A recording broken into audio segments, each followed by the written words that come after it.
देखो किसान भाइयों, हम सारे लोग दुनिया में, धरती में पाए जाने वाला जितना भी मनुष्य है, हम इतने बड़े ऐसे नहीं हुए। हमारे ऊपर प्रकृति का कर्ज है। हमको पंच महाभूत ने पैदा किया। चित जल पावक गगन समीरा, पंच तत्व मिल बना। इसमें किसी को संदेह है क्या? हमको पंच महाभूत ने पैदा किया। और पंच महाभूत और पंच महाभूत की व्यवस्था, जैसे पंच महाभूत क्या है? धरती, पानी, हवा, आकाश, अग्नि। और पंच महाभूत की व्यवस्था क्या है?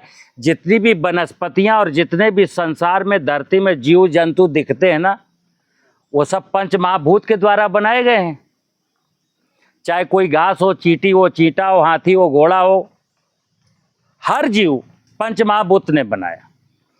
हमारा जीवन पंच महाभूत और पंच महाभूत की व्यवस्था से चलता है। यानी हमको दिन में 2 बार खाना चाहिए, 10 बार पानी चाहिए, 21,000 बार श्वास लेने के लिए ऑक्सीजन चाहिए। ऑक्सीजन कहाँ से मिलती है? वृक्षों से, पेड़ों से। पानी कहाँ से मिलता है? बारिश से। भोजन कहाँ से मिलता है? धरती से। और ये भोजन जब बनता है तो भोजन ऐसे ही नहीं मिलता कि धरती से। भोजन में केंचुआ है, दीमक है, गुबरैला है, माइक्रो ऑर्गेनिज्म है, चिड़िया है, तितली है, परागण की क्रिया कर रहा है, कोई कुछ कर रहा है, कोई कुछ कर रहा है। भगवान या पंच महाभूत की संपूर्ण व्यवस्था के परिणाम स्वरूप हमको रोटी मिलती है। भगवान की प्रत्येक 84 लाख योनियों की इकाइयां हमारे लिए जीती हैं। तो हमारा जो अब आपको बता रहा हूं, दुनिया में जो धर्म है, जो सत्य है, जो सनातन है, क्या है देखना। अभी तो बड़े बड़े विद्वान लोग आपस में लड़ रहे हैं कि तू होशियार कि मैं होशियार। और जबकि मैं क्या कहता हूं, इनमें से कोई होशियार नहीं।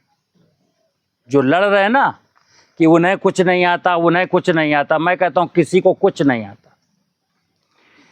अगर हमारा सत्य एक होता, पूरी दुनिया का सत्य एक बताया जाता, क्या कि सत्य का मतलब है धरती, पानी, हवा, आकाश और अग्नि, तो ये तो पूरी दुनिया मान लेती, क्योंकि सत्य यही है।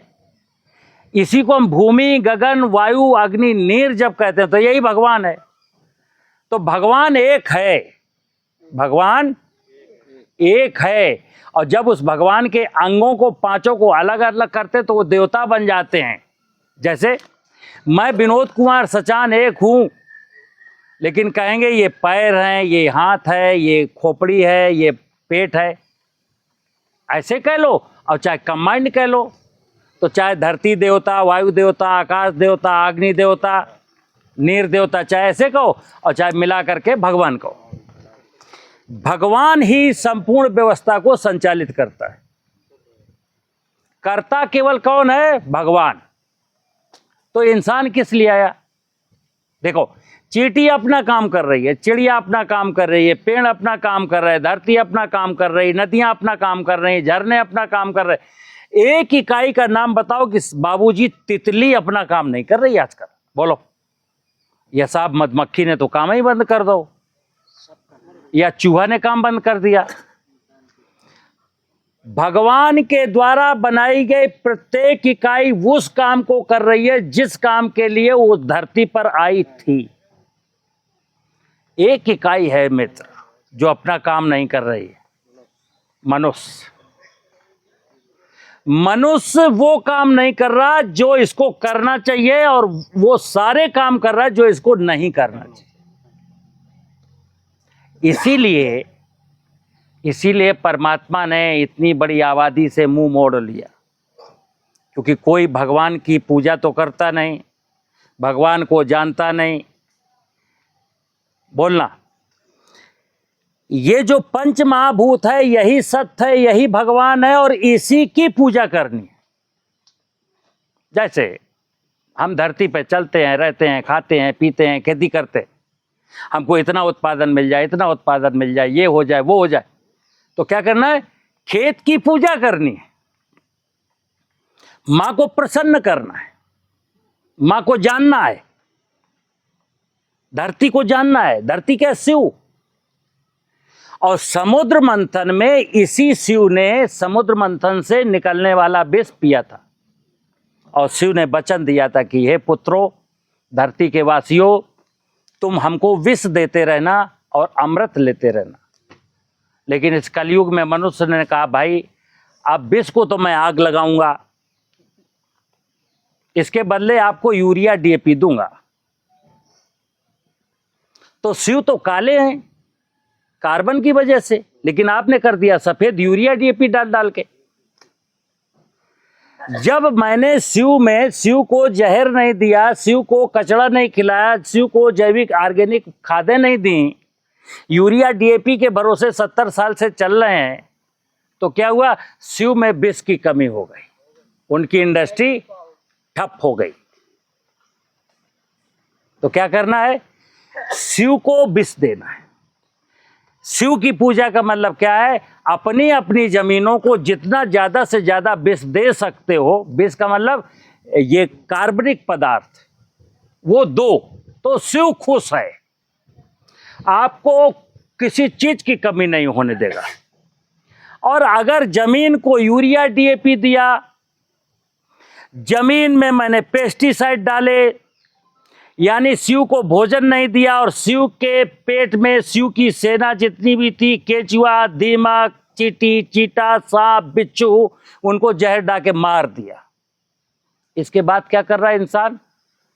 सुबह स्नान ध्यान करके, एक गमछा समेट कर लगा करके, लोटे में तांबे के जल ले करके, और जा रहा है कहा? शिव जी को जल चढ़ाने। विनोद कुमार सचान कहते हैं ये सिर्फ और सिर्फ नाटक और नौटंकी और ड्रामा है, और शिव को इतना बेवकूफ मत समझना कि तुम्हारा ड्रामा स्वीकार करेगा। अब जैसे वनस्पतियां, ये मां पार्वती है, दुर्गा का स्वरूप है, ये सारी वनस्पतियां दुर्गा का स्वरूप है, यही आदि शक्ति मां दुर्गा है। अब इनको मैंने काट दिया,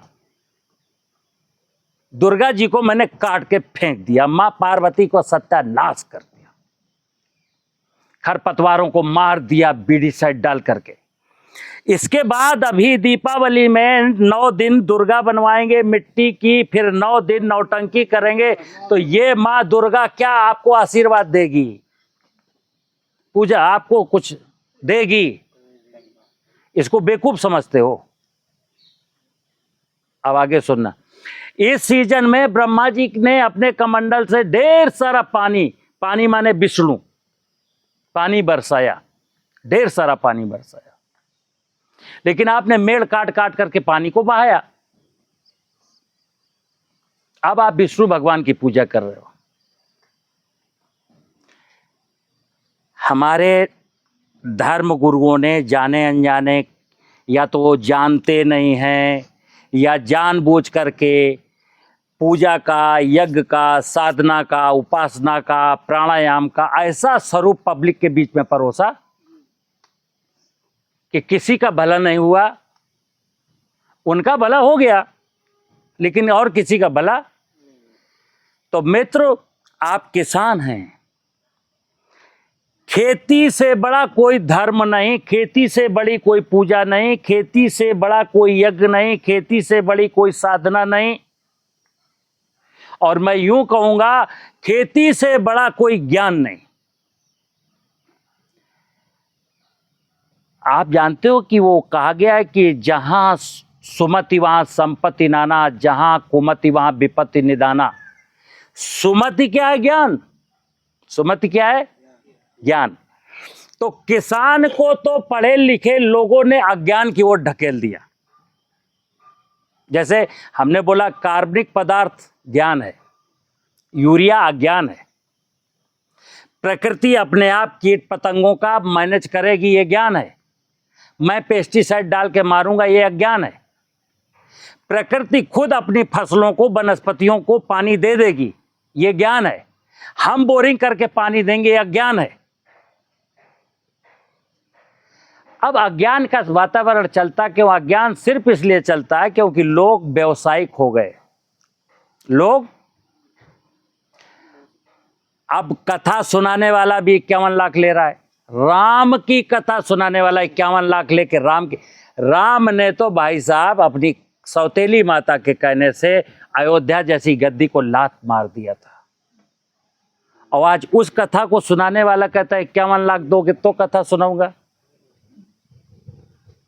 तो राम का आदर्श तो तुम ही नहीं मान रहे, तो तुम राम का आदर्श सुना कैसे सकते हो? ठीक है ना मित्र, आप किसान है। देखो हम पर क्या है, मैं ऐसे कहता हूं कि हमारे ऊपर भगवान का और भगवान की व्यवस्था का बहुत बड़ा ऋण है। हम 60 साल के इतने बड़े ऐसे नहीं हुए। दुनिया का कोई आदमी उसको प्रकृति और प्रकृति की व्यवस्था का ऋण है, और ऋण भगवान का ऋण कोई उतार नहीं सकता। फिर बता दो, लेकिन भगवान का ऋण उतारने का प्रयास ना करना, यह सबसे बड़ा पाप है।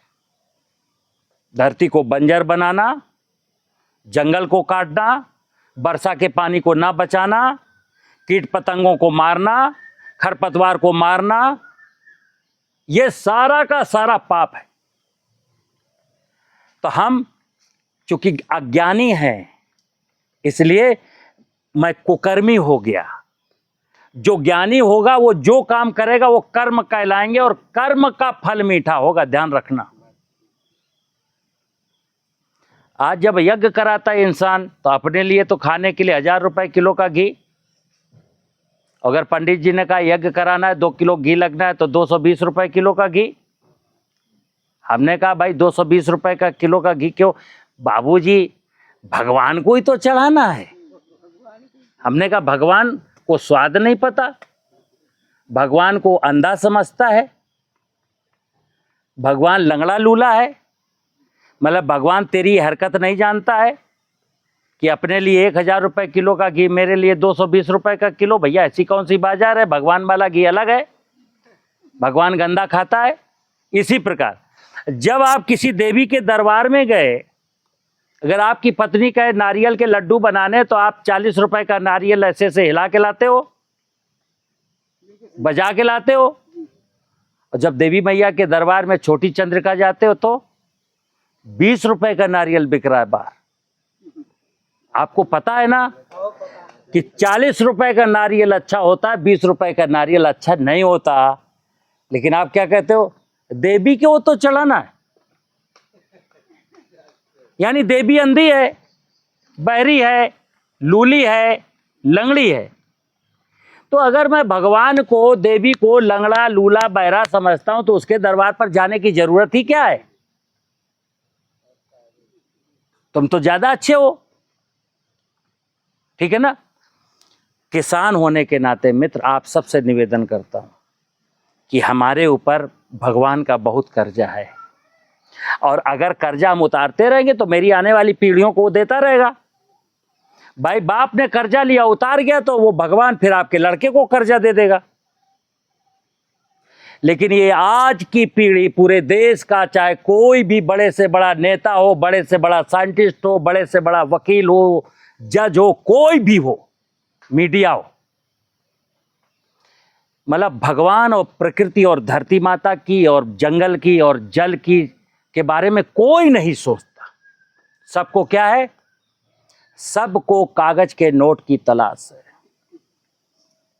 बाप बड़ा ना भैया।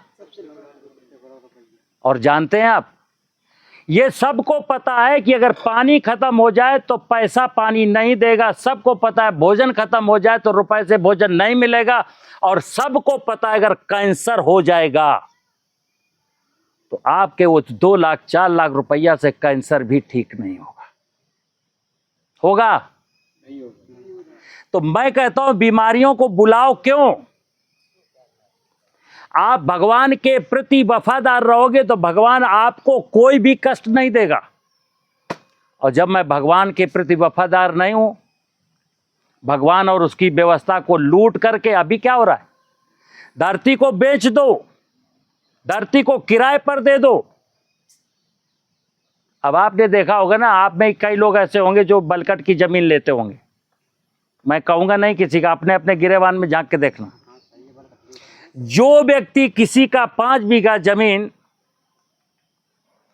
5,000 रुपए बीघा के किराए पर लिया है,